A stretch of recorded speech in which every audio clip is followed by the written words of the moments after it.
We're receiving a message from the Chancellor's office, sir. The Supreme Chancellor requests your presence at a special session of Congress.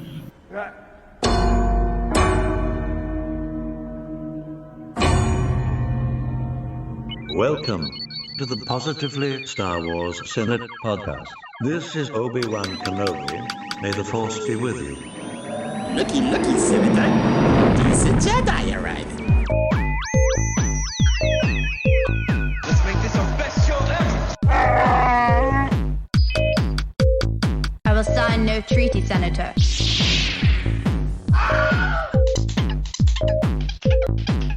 I am the Senate. This is the way. Hello everybody and welcome to the emergency episode of the Positively Star Wars Senate podcast. We're here all together to talk about Andor, the first 3 episodes that were released on the 21st of September, all in one big go. So joining me today in Skype order is Tony. Hello. Josh. Hello. Ian. Hello there. Ricky. Hello. Marie. Hello. And Ron. Greetings and salutations, fellow senators and chancellor. Right, so we are going to launch straight into the hour and a half goodiness of Andor that we got this week. We were spoiled. So I'm just going to go right around the table and people just give their concise opinions of the first 3 episodes. And then we'll get into a bit more of a debate and chat about the more nuances of what we saw. Spoiler warning. So first up, Tony, take it away. Well, simple enough. I enjoyed it quite a bit. The only thing for me that, and it's not a criticism, it's actually, it's a good thing, is that, from the get-go, from when they dropped the trailer, it didn't seem like Star Wars. It seemed like something different. And, it's kind of a good thing for me because all the Star Wars we've seen up to now feels like Star Wars, which is also not a bad thing. But that's one of the things I do like about Andor is that it doesn't even feel like Rogue One yet, but it doesn't feel like Star Wars, but it's been really good so far for me. The first 3 episodes were really good. I enjoyed them quite a bit. So I'm looking forward to seeing, what else we get.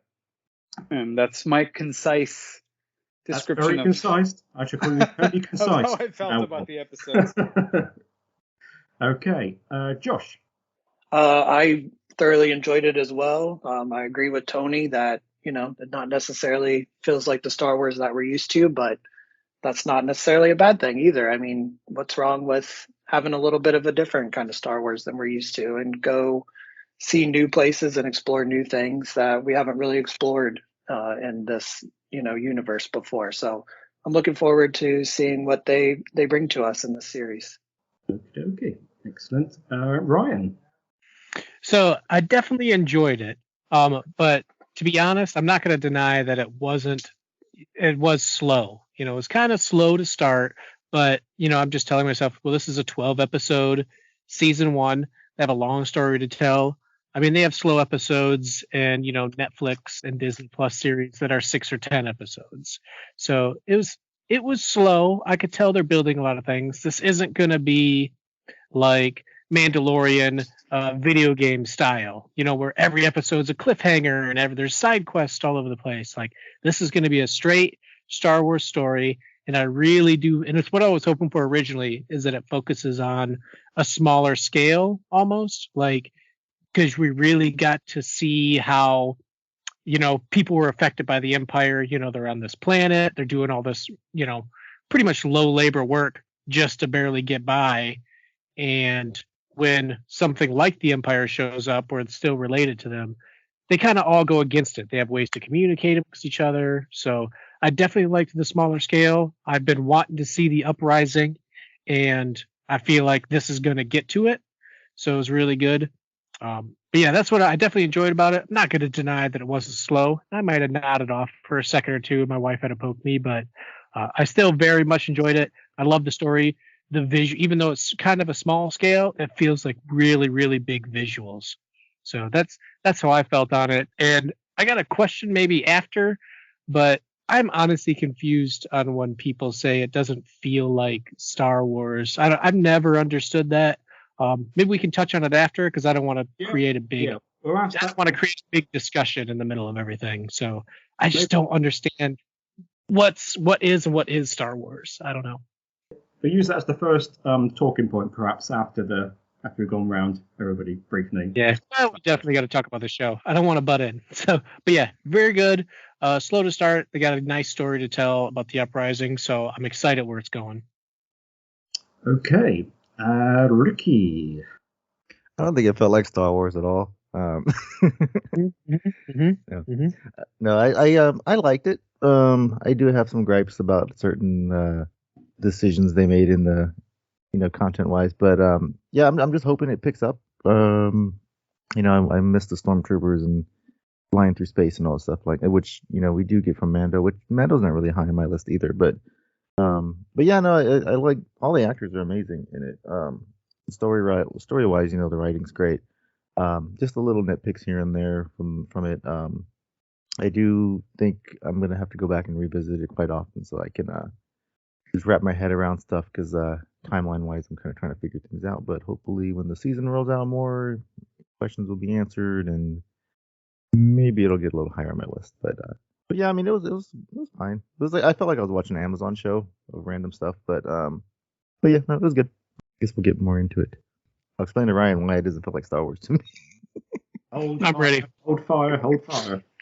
Get to that one. Marie. I love it.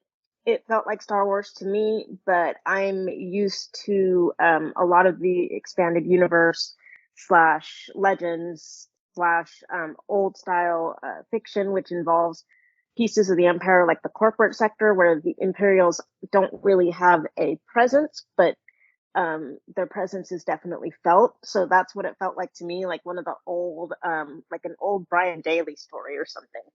And I guess we can discuss that more in depth a little bit later on too. But I like it. I love a slow burn, so I am digging that.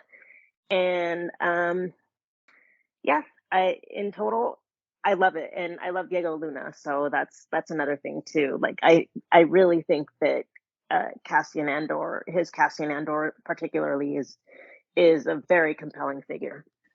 Wow, I didn't think I heard that being said last bit, but okay, we'll get to that one as well, I'm sure. And lastly, we have the godfather of the group and the chap who is the litmus test for if anything's any good. It's Ron.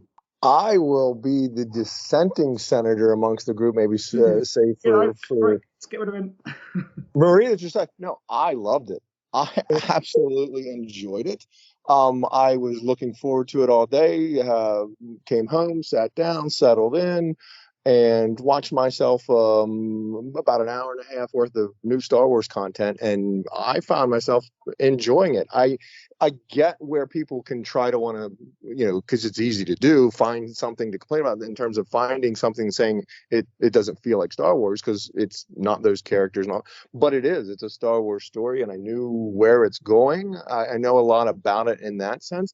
The production quality, the acting, the sets, everything in there is it's not an Amazon show. It's not a cheaply made show. It is full on.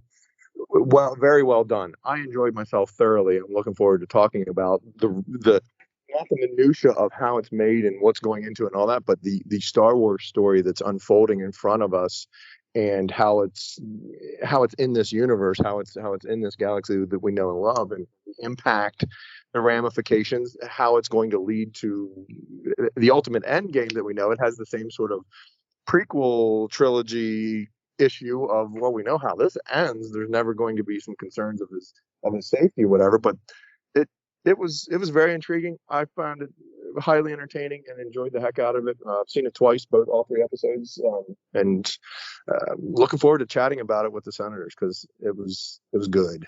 Okay, my 2 cents worth, well, 50 pence worth, because I'm in the UK. I would say, yeah, I'll agree with everybody. I thoroughly enjoyed it. I was actually engrossed in it. The kind where you're watching it, you forget there's anything else going on around you until the credits come up at the end. You go, oh, damn it, now I've got to press a button and return to the real world for a few seconds. I really was swallowed up in it, and the production people touched on, the production value of it is just right at the top level. I think it's like a film. It's like film quality. And then some of the stuff we've seen recently, I've been seeing, oh, this is the volume, or this is CGI. But in this, apart from once, I think the dogs in the scrapyard looked so CGI, it was unbelievable. But aside from that, there was nowhere else where I was thinking, yeah, this looks like it's straight in the volume, or this is all pure CGI or something like that. So that allowed me to be completely swallowed up into things. The thing which we'll touch on in a minute now, is this Star Wars, is this not Star Wars? I mean, until I heard that conversation online, it never crossed my mind. So I think it's safe to say that wasn't not something that came into my head when I was watching it, that this doesn't feel like Star Wars. I was totally convinced that it was in the Star Wars world. I can get where people are coming from. There wasn't a lot of should we say, non-human aliens in this, from what I remember. But that's just there was like a couple here and there, but nothing really. The nature of where they are. I mean, you're not going to have aliens with 3 eyes and 2 horns everywhere in the universe. So I can see I probably see where people are coming from, but I didn't see it to a huge degree. I was totally swallowed up in it all. We had aliens where we needed them. Cassian's not going to hang around. Why would he? He's going to hang around his types of when he went to places there were aliens. Yeah, I mean, the alien thing, I see that online a lot too, and I kind of wonder, Star Wars has aliens, but when you think of something like The New Hope, it's not littered with aliens through the entire movie. It's literally only the bar scene, and then there's no other aliens really in the movie. I mean, if you want to call Chewbacca walking through the whole thing. But but you're used to him. It's just a furry guy walking around. You're just used to him. He's one of the gang. But when you're talking Dr. Mandible and Pigface or whatever, all these crazy creatures, it's really only the bar scene in New Hope that has it. Everything else is them on a ship, them flying, them on a Death Star. Guys, or Grand or Rand or something like that, when they're in the meeting talking about. You had stormtroopers that had helmets on. You don't know if they're human or not. So I mean, I think that's the thing for me that was kind of missing. I was missing the stormtroopers and the Empire. I understand the corporate security guys, and like Marie said, it did feel really. I think I was in the middle of the second episode. I'm like, wow, this feels like I'm reading like a book, and this is like the first 3 chapters. That's how it's going to go. Yeah, and I think that's why people touched on it. The slow burn, I had no issue with the slow. The thing with saying it didn't really feel like Star Wars to me. Like I said, I missed the iconic imagery, like the stormtroopers and stuff like that. But also, it doesn't seem like there's any elements of so far of hope or any kind of message, and that's usually what Star Wars is to me. And some moments of levity, there was nothing like that. It was just boom, boom, serious. We're doing this and doing that, and walking in the rain, which I understand. I mean, even Rogue One was really pretty serious, but then you get, little funny bits here and there. I mean, not haha funny, but moments of levity that kind of, lift it up a little bit. So I think you're going to need to rewatch it because, like you said, you pointed out the Chewie, the alien's not in there the whole time. So sure, there's not that. But if you rewatch it, there are a lot of aliens in the background. They might not be interacting with aliens.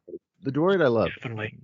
Yeah, there's definitely a large human workforce. I agree, because I did notice that. I was like, wait a minute, everybody coming out of that building is pretty much human. I was like, I wonder how many aliens are, because it's a valid question. How many aliens are in the show? But then I started to see they're peppered throughout. Yeah, they're walking through the background and stuff like that. So, but this seems like how it is. I mean, they just have some aliens and no really lead character. All the lead characters are humans in every show.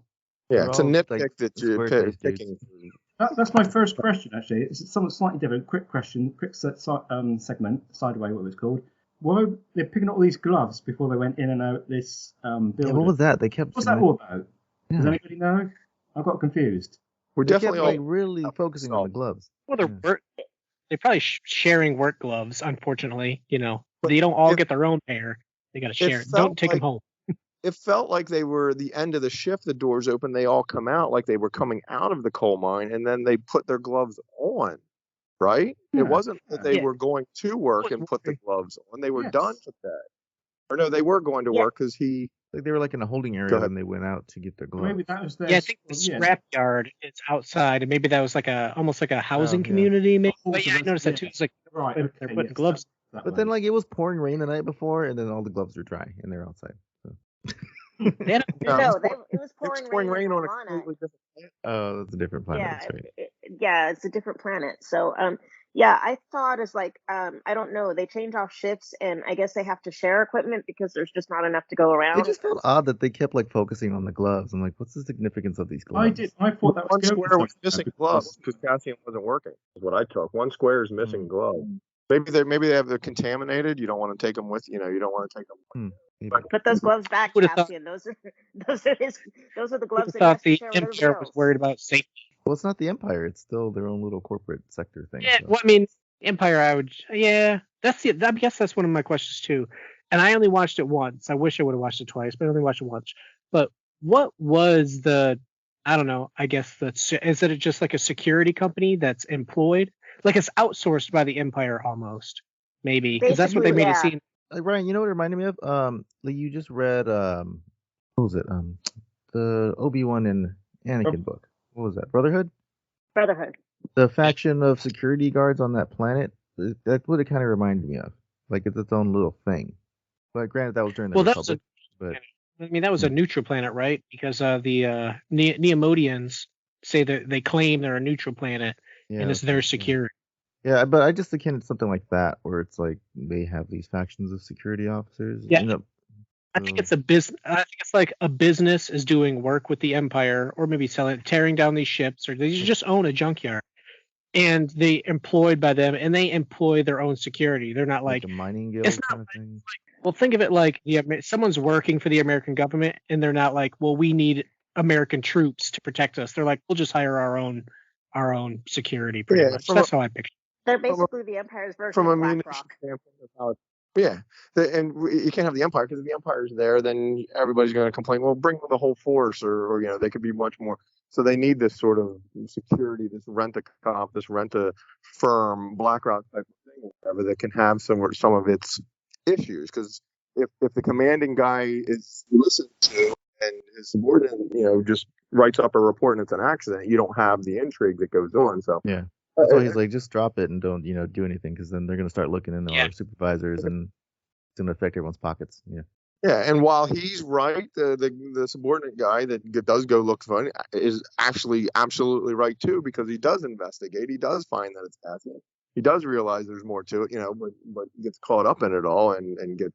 Yeah, that's part of the intrigue for me, or part of the enjoyment. It's a very compelling. It's a very. I good just kind of wish they would have amped it up a little bit, like why they wanted him so badly. Not, I mean, obviously for killing the guys, but like, what has he been doing the whole time? Like, has he been actively? Because they did list off a bunch of stuff that he was wanted for, or that he'd been arrested for, but yet he's not in prison. So I mean, I don't know if he's going around being some kind of domestic terrorist or doing all kinds of other stuff. But well, you want the seems like first it seems like he mostly is looking for his sister, not I want to destroy the Empire kind of thing at this moment. So. Yeah, he really didn't join the rebellion till now. He's just living fight since he was 6 years old. His life at this point. Now that the guy's got him at the end, he's gonna talk him into, show him a bigger. You're gonna get what you're asked for after at some point. Right? Yeah, He sounds like he's more of a guerrilla at this point, just doing small things, but he doesn't realize that there's a bigger. It's like the whole thing with Luke stepping into a bigger world. I think Marva seems like she's really into taking everybody down, and she has no love for the Empire or anything. No, she doesn't. They don't have any love for oppression. They want to do their thing, but they have to survive in this sort of crazy. I don't think they're at the point where they're cohesively against something. They're just against the oppression of anything. Yeah. Do there and live there. She's kind of going along to get along. I think she's she's trying to tell him to keep your head down, don't do anything crazy, but Cassian's apparently going to do what he's going to do, and we don't know what it is yet, but we know it's going to be big. That's the kind of thing, like with Rogue One, his whole thing was like, well, I've done terrible things for the rebellion. Like, he's not doing that right now. He's doing terrible things, for selfish reasons. So, yeah. I mean, I guess that's where it's kind of like, timeline-wise, I'm kind of like, well, we only have 5 years before Rogue One happens, and, he can't really change much. He's not going to become Well, no, he doesn't killer.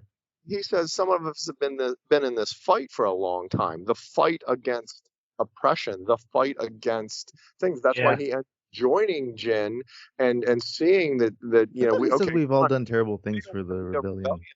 we this band of us have been at this far too long. We do want to go attack Scarif and join the rebellion. So no, I think it all lines up wonderfully well with where his character ends up, what we know of him, and we're going to see that slow burn. We're going to see that develop And into. maybe we'll find out that he did, do some major, stuff Well, for they've the established flashbacks things, so they definitely can go back to things. Marva seems, he even says she seems like I don't think she's worried about them. I think she's taught him very, very well to fly under the radar, be cautious, and because she asked, well, how do they know about Canary? And he's like, he admits, I screwed up.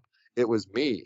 I mean, I think that was the name of the episode. It was me or something like that. That he recognizes that he overstepped, went beyond her teachings, if you will, so to speak, of how to lay low. That it was me that screwed up, and he has to pay a price to get out of there and lay low. And he's laying low. The beauty of it to me was he recognized as soon as he got dispatched those two guards, but he realized it was going to be trouble for him. He realized he had to go lay low. He's swapping out the data card or whatever from the ship that he borrowed. He's making means to sell the thing so he can get credit, so he can get off there, because he's realizing that was kind of a big oopsie, a big deal before they even come after him. It's not like he finds out that bulletins put out and they're looking for somebody from a born male Canary or whatever, and then starts to be on the run. He was on the run before it even happened. It shows his savvy of being this type of not a rebel yet, but being this type, living this type of life. I just can't wait for like Saw, and then they show the Senate and all this other stuff that's going to tie everything in more. Very savvy. So he tells his friends, no, you came by. No, you and I, we were going to go to the bar, but we decided you had a drink at home, and he came up with that story real quick. Fly. His friends even are on top of it, because then his friend adds to it and says, like, my choice of drink, so I beat you up. Then they cover, they recognize type of thing, whatever. That he's very savvy. Very. I think that's what we're going to see is why they came for him and what they want out of him, and some of the things are gonna. Yeah, I'm looking forward to the rest of this story. I think one of the things that we're used to in Star Wars is always coming in like when things are already sort of established. Interesting point. Yeah. Yeah, like Rebels, we always get like the Star Wars story when we in usually medias see res. them, Rebels are already like actively rebelling usually.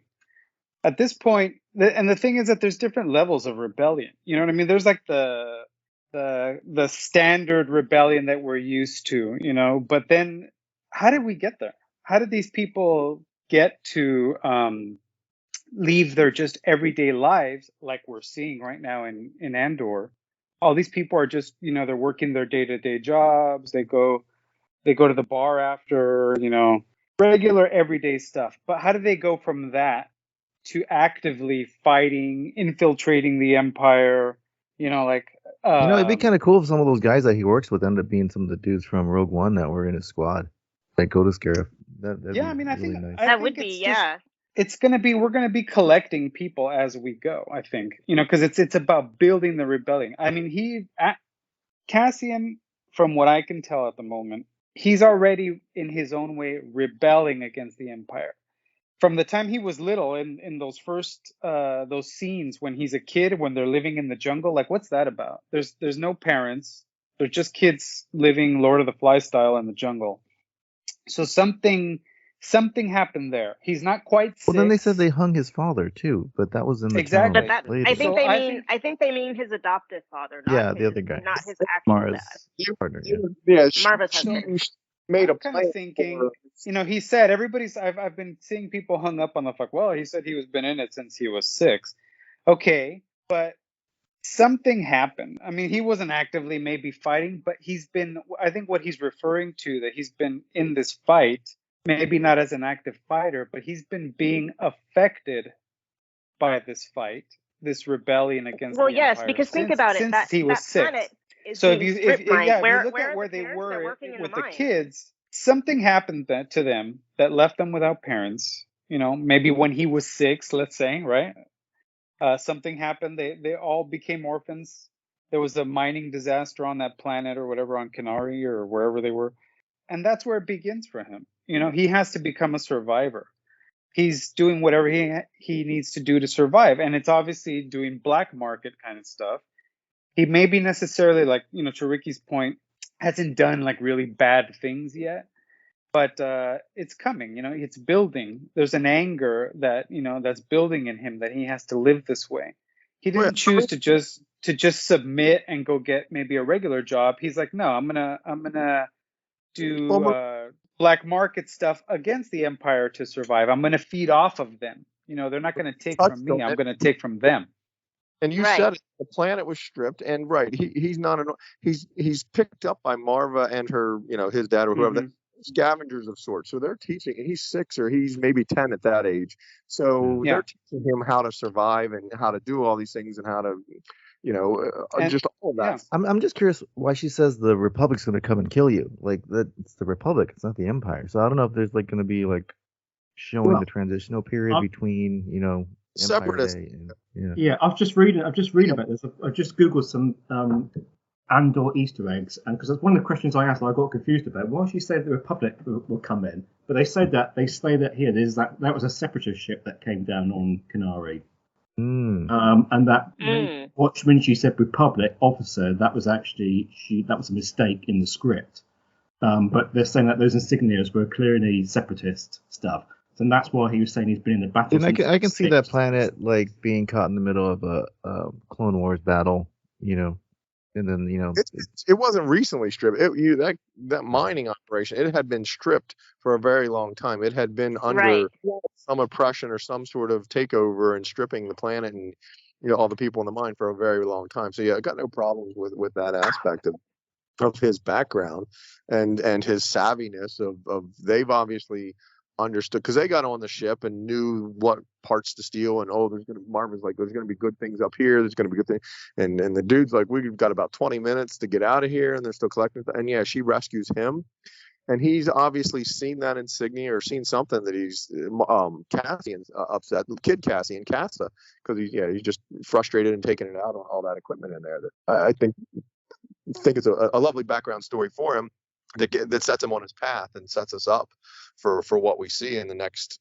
2 episodes of him being Cassian, being very savvy, being smart about his thing, having the friends, having the resources, knowing the resources, leaning on the resources.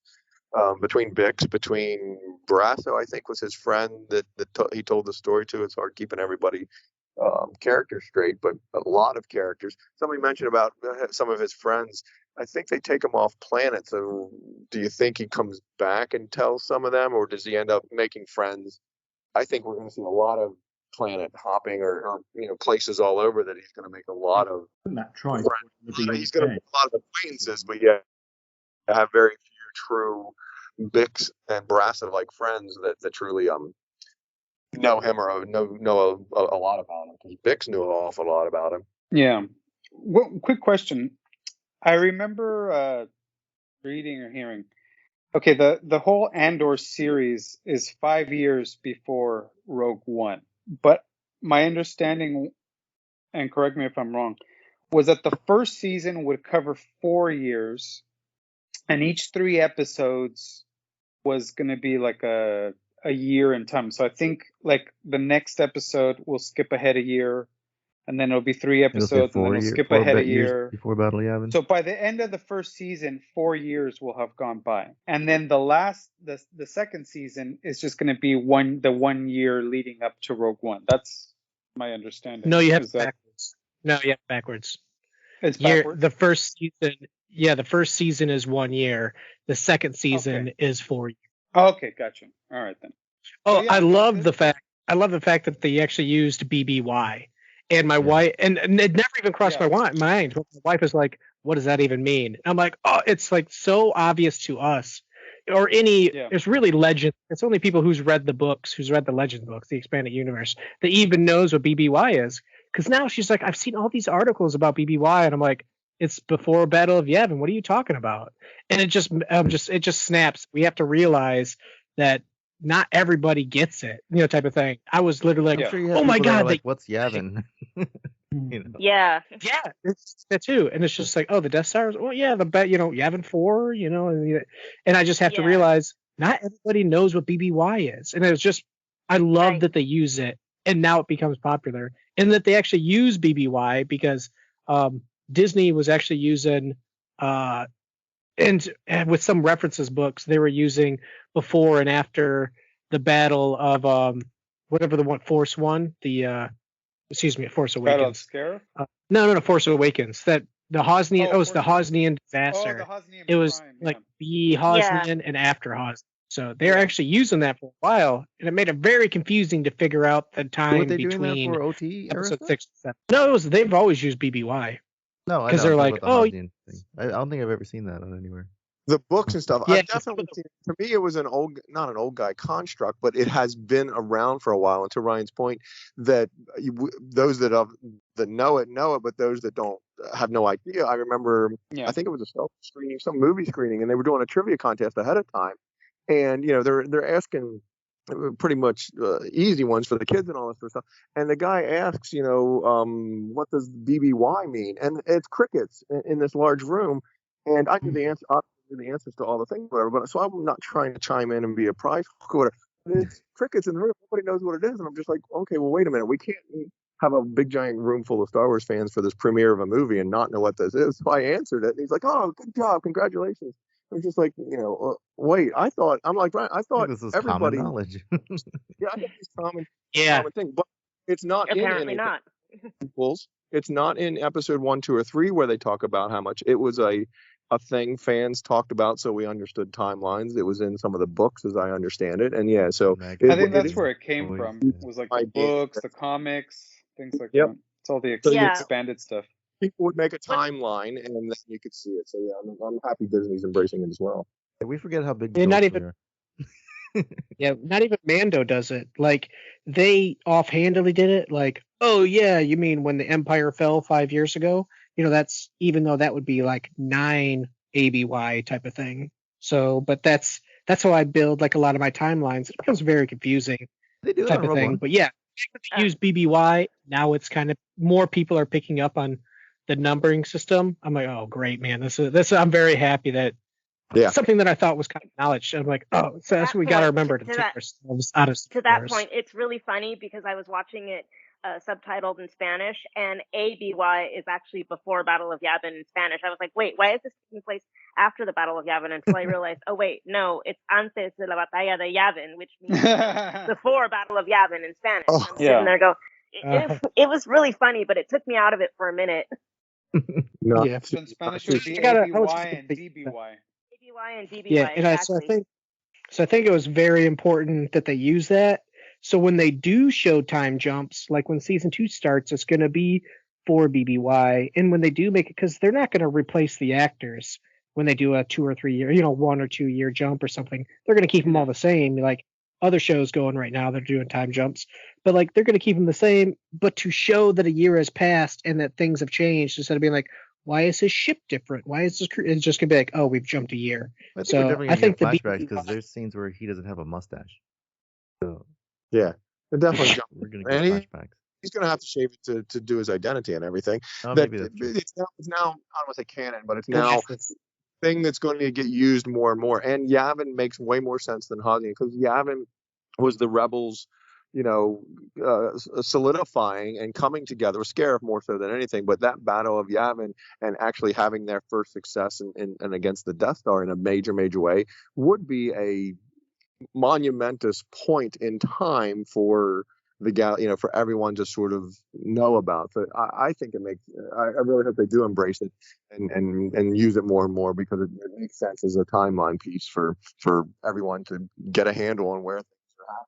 Yeah, and in my opinion, I think it's actually a better reference point in our world, like in the real world, as opposed to in world on screen, because I think for us, it's the original Star Wars. That's the battle, the Death Star, and right. That's I think for everybody in the real world, like that's how and I think it's a useful tool for big fans and casual fans alike, because you're like, oh, okay, so from the first Star Wars, quote unquote, this is how many years before, this is how many years after I got it. Like I think it makes more sense for people in the real world than in universe. Because yes, it was a big thing in universe, but I mean, there's been other big things. That's like the Hosnian Prime thing comes along. You know what I mean? Maybe that eclipsed the Battle of Yavin that took place, however many years before. It's like now in our world, if you talk about the bombing of Pearl Harbor, I think for most people,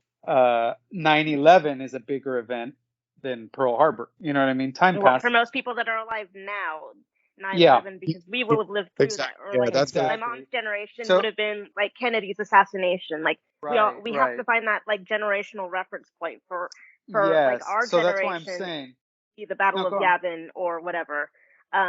For like for like Luke's generation, it's the Battle of Yavin. For like Rey's generation, it's the Hosnian Prime incident or whatever. Right. You know what I mean? Right. It's But just that distinction, that point in time where you kind of like you kind of date your life from.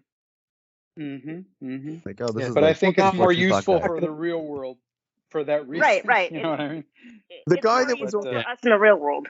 the guy Yeah. that was transport with the guy that comes and collects Cassian. I'm sorry, I don't know his name or whatever. He had a bit of a mustache. He was sort of grilling him. It was a way to sort of give some storyline as to what's going on or whatever. But man, why did he look familiar? He looked. I couldn't quite place who he looked like, but he was Which one? Which he was guy? he was the Which guy guy was sort of this? they were on like the bus making their way into the planet, and he had a mustache on, and he's just sort of grilling him with some questions. They're just making small talk on the transport going in or whatever. But he looked very familiar. Oh, to, the older gentleman with the yeah, hat. and he warns him about watch your wallet and mind your Yeah. Oh, he's talking to the other guy. Yeah, not Cassidy. He's talking to The happy guy. Skarsgård. Yeah, the super happy guy. He's a Yeah. weird character because the planet that they go to doesn't seem like a destination. I don't know why he seemed like he was going on holiday or something in some fashion. Whereas it doesn't seem like it's that kind of planet. But it was a way to helpful tell a story. Anyway, when Yeah, they what get was he doing? Like, because it was like a there, scrappy the guy planet, right? he's holding something. It looks, it's not a lightsaber, but he's holding a sword or something that retracts. The guy that collects The cane. Cassian. Was it a cane? I don't Yeah, it was think it was a cane. It was. You talk about Yeah. Skarsgård. Yeah, he Yeah, was walking cane. with it, and then when we got alone, he kind of like took it away, like he didn't need it. So it's kind of Well, like his like he did sort of. It's, if I recall, he's doing like a Kaiser Soze kind of thing, like It definitely retracted. Or But he yeah, did it's that. just a cane. Like I think he was playing a character It was a like an walking. old man. I thought for sure I saw it retract, but I'm like, well, no, it he's did, not- it did, yeah, he retracted. No, I appreciated the last episode of the intrigue of the guys were outmatched. They didn't realize that or whatever. They're trying to outflank him, but he's showing his smarts to Cassian of recognize. I think that's what Cassian's going to end up recognizing. This guy gets it or knows a lot because he made his exit on the way in. He was teaching him all this sort of stuff or whatever.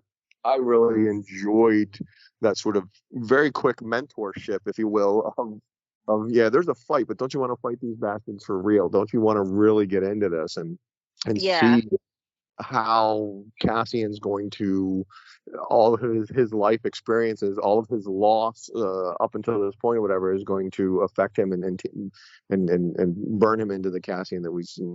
Obviously, he recognizes when he's in a situation because that guard in episode one's trying, or the first episode is trying to talk him out of doing anything, and he recognizes, no, I have to end you because if I don't, there's no way I get out of this kind of thing or whatever. We obviously see that in Rogue One, so he has his wits about him in situational awareness, I guess you'd say, or whatever. So I think he's going to see more of it. I'm very intrigued to see him learn of a bigger picture. Yeah. That your situational awareness can be very valuable. How did you get this box? Well, I just walk away. We never thought of that. He's going to add. They're going to add. Expand him. He's going to expand them. It's going to be a very valuable relationship between the entities, whatever they may be. I'm anxious for Wednesday. I really am to see more. If you ever read like Rebel Rising, it's kind of the same thing Saw did for Jin. Like he was showing her like, oh, you need to look at this, and this happens, and expand the mind. Yeah, expand the bigger picture of things. Yeah. It seems to me like the whole thing on Ferrex is very much the standard operating procedure on Ferrix is, keep your head down, but do little things to resist against, the corpos and the Empire, because, the corpos are really working for the Empire. And then Luthen comes along and he's like, don't you really want to do this for real? I mean, you've been doing small scale stuff, but you want to do like the real, right? Because, because he knows all of Cassian's history. And how does he know all this? I'm starting to think that Bix is the conduit, that Bix has kind of been working for the rebellion maybe for some time, but we're not going to be able to see that, right away. I was curious if she was like, if she was part of his Canary tribe, like if she was like the little girl or the other girl that was there. But possibly, yeah, she may have been. Because how would she have gotten? That would have been much more of a relationship shared between them. It did seem like there was something between them, though. I think they may have had something in the past, but not related to both from the same planet in that sense. Because he's definitely rescued by Marva from the planet, and I don't know that anybody else, that they're not going back for anybody else or anything like it. He can't talk yet to him. So it's not like he can say, I want to go back and rescue. You see, he didn't tell Marva that he was looking for his sister. Yeah, I noticed that. Like, he didn't mention that at all. She's like, what did you do? And he didn't say, like, well, I'm looking for my sister. And I was telling No, maybe that's a cover story, though. No, I think she said, what did you do or whatever? How do they know about Canary? Who told him or whatever? And he's like, I did. I screwed up. I screwed up because that's part of his cover story, but he didn't think of a good enough cover story because Canary would be a big tell. Well, I think she would probably yell searching for his sister. I mean, because it's like you're tying back into your past. Ignore your past. Let's keep our head down and live now. So I really think he is just he's looking for his sister on the side, like hiding it from his parents per se. Right, because they would recognize that's not a good. Because she, for some reason, so why does she put on all his paperwork that he's from Kent or wherever he was from? Fest. Not? Why not say so? There's some reason that you don't want to be from there, that or they needed to in order to. Yeah, for some reason they no one's ever heard of the planet either. Because because the planet's supposed to be dead, completely dead. Yeah, they know the planet. Well, they say never heard of that. Like, look it up. It's a real planet. Quote unquote. So I wonder if like the mining accident happened before he was, I'm going to say kidnapped. He was kidnapped by Marva. If the mining accident happened before and that's why there's no parents there type of thing, which actually is on that Padawan book I just read. It's just a bunch of kids and the parents die very early. Mm-hmm. You didn't even read Padawan yet. You better get to read Padawan. Maybe that's why you don't want to be from there because whatever the incident was, they don't think anybody should be from there because it'd be bad press. And if anybody is from there, they don't want the story to get out. So they would dispatch or deal with anybody that was from there because nobody should know what actually transpired or what happened on that planet. Yeah, so I think the mining disaster happened a long time ago, maybe. I mean, because I was kind of weirded out that there's this huge mining that I thought was going on, but they don't seem to know what technology is. So there's no way there's mining, because at first I was like, well, they're probably mining and the parents are all in the mining place, forced to work, slave labor type of stuff. But they had no idea what technology was. So that mining accident had to happen a while ago. And they didn't speak basic. However long, only these kids survived or they die very young type of thing. Or maybe, I hope we see their parents were in a tribe and the tribe was fighting with the, Empire or whoever was it, separatists, Well, it doesn't seem like anybody's there. I don't know. Why did Marva even go to the planet? Scavenging. She was scavenging that. Scavenging. Ship. Yeah. Just scavenging? Yeah. Okay. They were wearing thing. masks and their instruments said the air was clean, or they found the boy and said, well, the air must be clean. So the mining, accident may have, some reason they were worried about the air in the ship. Maybe it was specifically in the ship.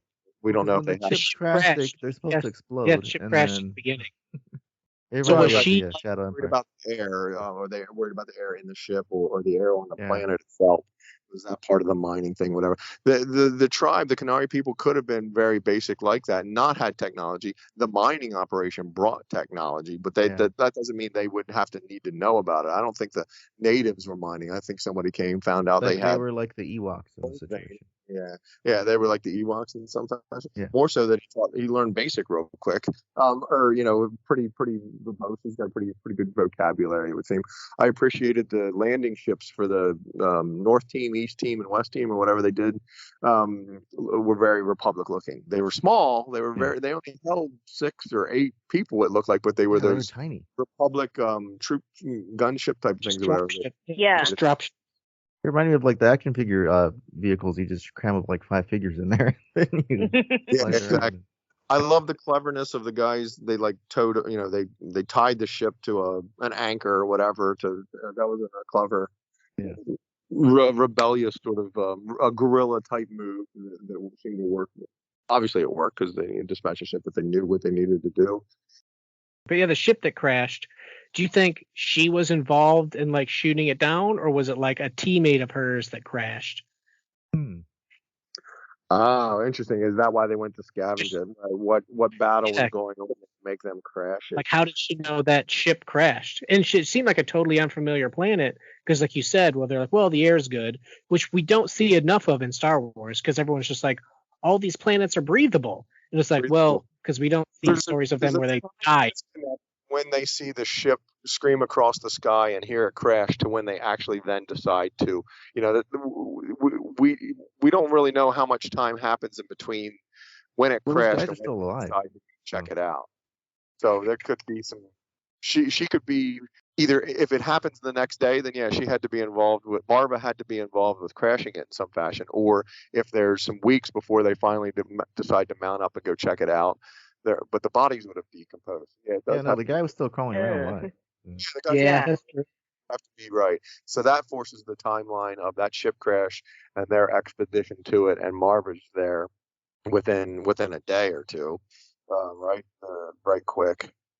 Seemed like it would be very far away, that those kids hauling on foot across that mountainous, across that terrain, where that thing crashed in the distance, that it has to be a day or two, right? They had to mount up right away, is what we would see, and it has to be a day or two out. That was a good ways away until you see that thing actually here. So Anyway, yeah. I definitely want to know more about Marva's because it all Right? fits together. She just happens to show up after it crashes. Are you good or are you bad? And then she takes the child and leaves all these other children. I was like, it was like my wife was Yeah, like, she leaves them so for dead. Like, oh, they're gonna come and kill him. Okay, let's go. Do you think she knows about the other children? She probably That's doesn't. Yeah, I was under the impression she she could've did. talked about it wonder later. And they had like 10 minutes to go. Now, why she thinks whoever's coming is going to kill this child because they killed or something seemed an odd Or thing. did they take out the kids? Let them, just let them deal with the kid and deal. Why is she being benevolent about it? But thankfully she is. As far as a new character introduction, right quick, boy, yeah, don't we love Marva in terms of we want to know a heck of a lot more about her. Her back, just she seems a very intriguing character right off the Bix. Even I thought Bix was a well developed character in the very first quick blush that you want to know more about. I even love the guy with the hammer. Yeah, the Same. hammer guy was Yeah, so into it. he's enjoying his job, right? He's enjoying his job, Yeah. man. The bell ringer. He doesn't have to go put on gloves. Add more to what we've put on- already. Yeah, he put put on on. He had to get his. Like we're seeing all sorts of safety stuff here. People wearing gloves to protect their hands, ear protection and loud noises. Like this definitely isn't. I thought it was the headphones. I thought there was music playing in there that sort of helped him with his groove. Told him He's the got time. Bohemian Rhapsody on. It's probably in there at the beep. The time will be 6 p.m. and he's waiting for that so that he can start getting his rhythm clock mojo on. It's going to be very difficult Wednesday to have a 35 or minute show and be over. That hour and a half spoiled the heck out of me. I settled in to my easy, I had my favorite food, and I was just settling in because it was literally a Star Wars movie in terms of I knew we were getting 3 episodes.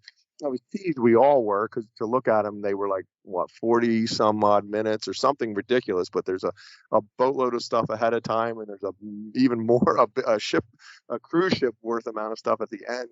You can't go by the timeline because the actual content was like 30, maybe 35 minutes each episode. But it was it's going to be challenging Wednesday because it's just going to want more. I just know it. Yeah. And if you want to watch it again, and if you want to hear something cool, turn on the Spanish Latin America subtitles, or not subtitles, the audio, because Diego and Adria actually do their own Spanish dubbing. So No way.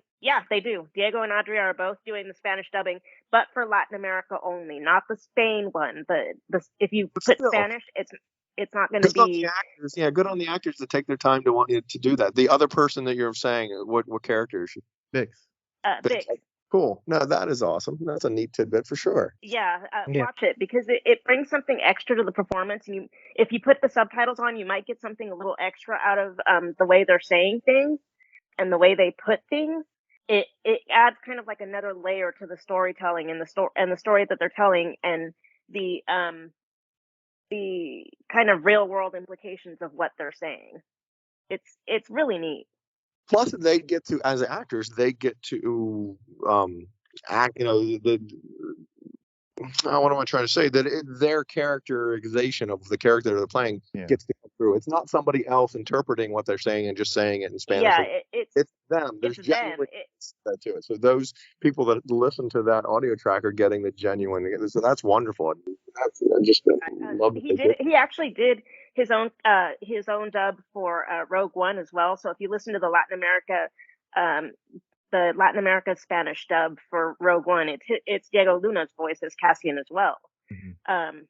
I don't know if Pedro Pascal does the same for Mandalorian. I still have to look. I don't think it's him, but it really adds a lot to know that it's those characters are playing themselves, in English and Spanish, and it brings something different and some to the performances, but it's still them. They know their motivations. They can bring that same characterization, but there's little elements here and there that differ.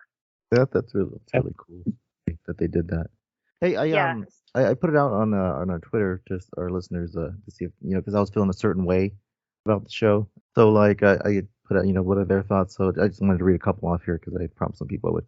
So at Dank Ferret said character development stood out for me, dialogue, facial expression, body language, and the look of the film was well thought out and seamless full-time transition between past and present. That seems to be like the overall people like it. Did they actually?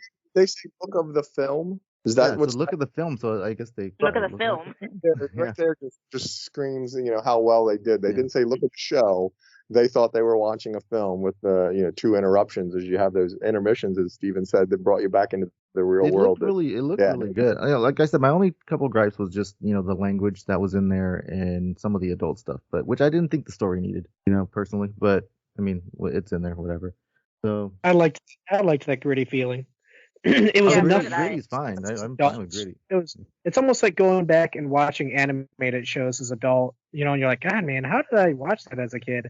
It's they have jokes in there that kids won't get, and they're just like, okay, yeah, they're at a place where they're eating and drinking, and there's an image of a person there standing. They don't get it. They don't see it like we do, like red light district type of thing. So I kind of like that adult only joke. Pants or making out and getting so into bed. It just drives me nuts when he first goes in there and he's asking about things, whatever. When outside of the commanding officer or whatever saying those 2 guards were in a brothel, do you think brothel at that point? I'm thinking it's like a bar or just a joint or. See, I thought it was going to be like a different bar, but apparently they were looking for companionship in there. So yeah, I mean, she does say they're looking for a girl. Can I? You get that same sort of dialogue if you walk into a bar or whatever. So I don't get that. It's just a reason to. Well, they don't offer you girls at bars. Like, oh, we have a nice one here. I wonder if the upstairs is always closed. You know what I mean? The spiel from the bouncer. Yeah. I wonder if it's always closed because technically they don't have a brothel. I see what you're saying. Yeah. And then so they bet you. Although those guards. They were, well, no, she did say somebody so-and-so will help you. No, he's been there before because she's like, no, we don't want her. Anyway, we're never going back there. I can't imagine that they end up in that place ever again for any reason. So it just kind of felt like Game of Thrones tick boxes to me. I don't know. It was strange. But I mean, hey, hopefully it moves on from there and we don't, dwell on that for the show. Oh, yeah, I don't see the story is like so good and like everything else is like amazing. Do they go? I don't think they do because I just don't think they do. Do they go back for the box, or does he somehow get to Bix and tell her that the box is there, or the box is destroyed? whatever. It doesn't matter, but it Yeah, seemed Forget incredibly about the valuable, box. worth going Leave back it. for. Apparently, they don't have repulsor lift technology on this planet, and everything is hung up by chains. I was thinking health and safety nightmare in that warehouse. I mean, that's complete danger. Suspended load. What were those? Were they engines or what? The corpos don't care about that. No. And why were they coming down? That was the other part of it. But they needed to in order to have a dangerous situation. So, Yeah, right, what was exactly. passing around them to make all that happen? It wasn't like they were shooting things. They just sort of let go on their own at times. Well, he they blew gave up the it door, It was momentum, wasn't it? Sort and of it broke the structure of the building. Yeah. Caused other ones to move and stuff as well. Yeah. But it was all a bit nonsense, really, in terms of what the heck was that all doing in there. We never know, will we? Yeah. But it was great entertainment, that's for sure. He did Yeah, go it for was just the box, it was but why he didn't go back for it, even more. He knew how valuable that thing was, but I guess once he realizes those people are chasing him, truly chasing him, and he's truly. Yeah, the other guy didn't care. He was like, "No, it's not what I came for, anyways." No, I mean, Didn't go there for that. well, that thing is, and he needs credits. He just met this guy, but that guy's offering up safety to him. So did he give the robot, or did he communicate with her? I was asking Ryan this. Like, did he communicate with the comm so he could tell the robot, like, "Hey, I got money, give it to Marva"? Is that what I got from it? he didn't get his money yet, so he was just making contact with her to tell her he was sorry, and he wasn't sure how well this was going to work out. He's always like, "Stay behind, I'll contact you," type of thing. It does seem a bit of a slip up on his part to be communicating with the droid, not knowing who would be around and listening. I guess, but I take that back because he doesn't know people are coming after him. He doesn't know people know him. How? If that guy wouldn't have ratted on him, he would have been fine. Yeah. Which is why that guy died.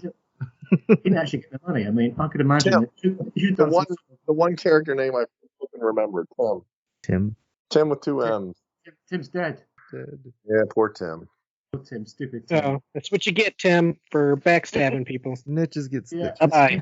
Yeah, and don't do that in your girlfriend and stuff. Yeah, bros before hoes. Tim, I would beep that, but it's modern Star Wars now, so you can say whatever you want. Right, so we're reaching the end of our allotted hour. So we'll have for final points and final questions. Everybody's got anything they want to say for whoever hold their piece for what it is? Yeah, real quick. Yeah, I feel like it needs to be brought up. The emo droid, B2 emo, it's just super cute. Who would have thought they could do so much expression just from a square droid moving up and down? Fantastic, and I cannot wait to see the behind the scenes just to see what they do with this droid. He's got Great protocol droid expression voice too. So. Yeah, great expression from a square box. It's amazing what they can do with this. You're right. The droid design is very well done. The eye that we all sort of recognize, but his ability to move his head around, show emotion in that, and how we can pick up on his emotion. He was like a little Wally. Very well done. Yeah, just by moving up and down and tilting the head, you feel emotion in the droid. And I'm like, that's great character design. Rather than a blank, solid face type of thing, just squishing something, it gives the impression of slouching. And great design on that. And we're so talks good. those dogs. I also like how you get to see the droid. Solo. You get to see the droid age because when Cassian was Cassa, it was nice, well painted and bright red, and then you move forward in time, and then he's all kind yellow of beat leg. up, and so I like that too. You may not notice you me with my yellow. See the droids beat up, you know. But, well, it's getting peed on. It was and cool to all see kinds both. of stuff happening. Right. That's why he had a yellow leg. Anyone, anything else? You want to get off their chests? Just that I can't wait to see more. I just want to say one thing. Having read the High Republic, it's nice to get the High Republic into this whenever we can. How many years before the Battle of Yavin is that? Yeah, but I was just thinking that in the recent books, I was just very pleased that this episode, everybody who's read the High Republic books will know it. This episode in Andor made a drink official on TV Land that we've been reading about in the book. So I'd just like to say thank you very much for making CAF TV canon. Oh, that's old. That's really old. That's like before even High Republic. Oh, it's official for me, but I mean it's on TV now, isn't it? So it's it's not animated. It's like I want to say they did say it in one of the cartoons. Yeah, but this is getting more eyes on it now. The live action shows up more eyes. You can use calf because it's in universe, but when someone swears, you have to use a real world word. I don't know what they're going to use for tea. Well, remember they did say God in the Last Jedi too, or what was it, or blessing? They used something like that. Well, yeah, because they Like have God religion. bless It's or always- something like that. They refer to the Force as religion, so yeah, they would have. So we're looking forward to the next episode, which will open up in the brothel, as we know now. Like Ron said, we never go there again. Ned Stark's going to walk in and we'll start in there. I wasn't sure there's more than 2 gods in that brothel. But Did you guys catch the Wobani reference that they? Yes, Okay. yes, the Wobani run. Yeah, Wobani run. What's that from? Because I kept saying it like Wobani, and I was like, where's That that was from? the planet. It's- That prison It was planet, from right? Rogue One. Yeah, where Jin was. Oh, the prison planet. Yeah, you're right. Yes. Wobani. Mining place, whatever. I need to watch it got again. Stuff that Jin had picked up. So. I have to say, but as Ron said, it slightly depressed me thinking of Wednesday that we only got half an hour of an episode to watch after we were sort of lured into a false sense of security with 3 episodes in one. Yeah, I was hoping that the episode would be a little bit closer to an hour. It seemed really half-hourish. Hopefully, well, we might be lucky. Maybe the next ones might be longer. But I got a horrible feeling that they're going to be quite uniform. Let's see. Yeah, it's 12 episodes, so I mean 30 runtime each. Yeah, it kind of makes still 6 hours. We just want it immediately, and we want it all at once, and it is what it is. That's how shows are doing it now. Right. Which that means it's good. If you didn't want to watch it, then you wouldn't watch it. So, but you want to know more, so I'm good. It's going good. Excited for the big story. Yep, the good stuff is, as I said somewhere else, I said this is where the fun begins next, I think, and we're going to get lots of meat. Hopefully we get some fun in the show. I'm looking forward to it. Okay, thank you very much for joining us. We managed to get it into about an hour. Yeah. Which is almost about 70% of the whole total length for the 3 episodes. So we've done quite well there. We will be back next month. Probably in about 2-3 weeks. Oh, yeah. Yep. Thank you very much, everyone. Thank you for there, and see you again. Bye-bye. Everybody. See you later. Go switch off.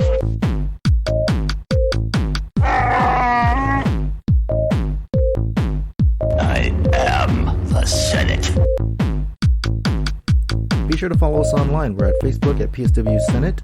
Join our Positively Star Wars Facebook group where we all are in there interacting. You can find us on Twitter at PSW Senate. On Instagram, we're at PSW Senate Podcast. And on TikTok, we're at PSW Senate Podcast. We look forward to hearing from you. The Force will be with you, always.